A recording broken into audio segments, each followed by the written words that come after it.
La série Accès restreint vous fait découvrir aujourd'hui le palais épiscopal de Sherbrooke, mieux connu sous le nom de l'archevêché de Sherbrooke.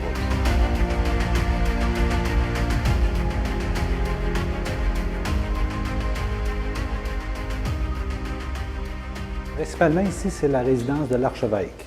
Le nom officiel, c'est le palais épiscopal, qui est l'archevêché de Sherbrooke. C'est construit en 1917. Officiellement, ça l'a inauguré en 1917. Et la base, c'était pour la résidence de l'évêque et des prêtres et des séminaristes. À notre gauche, on retrouve la porte là-bas, c'est la suite à Monseigneur Cyr, les appartements, sa résidence privée.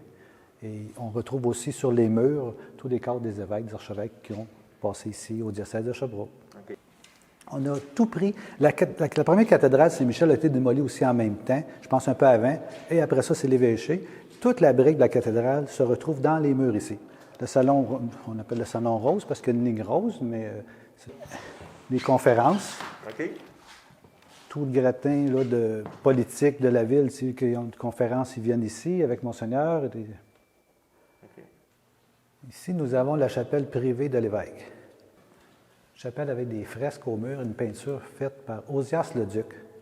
Ici, ça a pris 8 ans au peintre Osias le Duc pour peinturer ça, les toiles. Okay. Pas 8 ans consécutifs, mais une durée de vie là, de 8 ans pour peindre toutes les toiles, les fresques qu'il y a sur les murs. C'est une chapelle que les prêtres disent leur messe à tous les matins ici. L'archevêque dit sa messe ici le matin. Présentement, on se retrouve au 2e étage. Anciennement, c'était des appartements des résidents de prêtres qui étaient convertis en bureaux pour les services diocésains. Mais auparavant, dans les années 60, c'était la salle de repos pour les séminaristes, les prêtres, futurs prêtres résidents. Ici, il y avait une table de peau, c'était le fumoir. Ici, on a 365 fenêtres à l'archevêché. Fait qu'en 99, 2000, 2001, 2002, on a remplacé toutes les fenêtres. Fait qu'ici, là, il n'y en avait pas.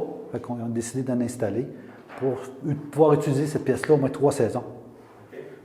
Fait que ça fait une belle pièce pour que les prêtres puissent se recueillir, s'asseoir, puis voir la vue là, qui est de l'est.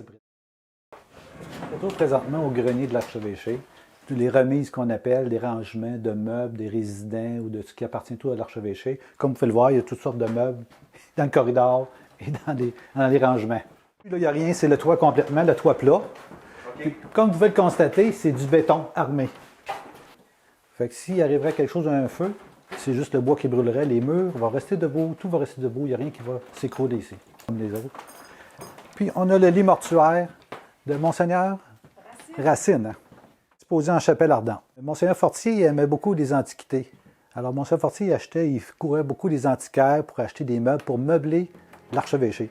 L'archevêché, il n'y avait pas beaucoup de meubles dans les années 60-70, là, il en manquait, fait que pour meubler, lui aimait ça. Alors il a acheté cette pièce-là, je pense qu'il l'a acheté parce qu'on voyait la sculpture, l'appliquer, sculpter Saint-Michel-Archange. La cathédrale, c'est Saint-Michel-Archange.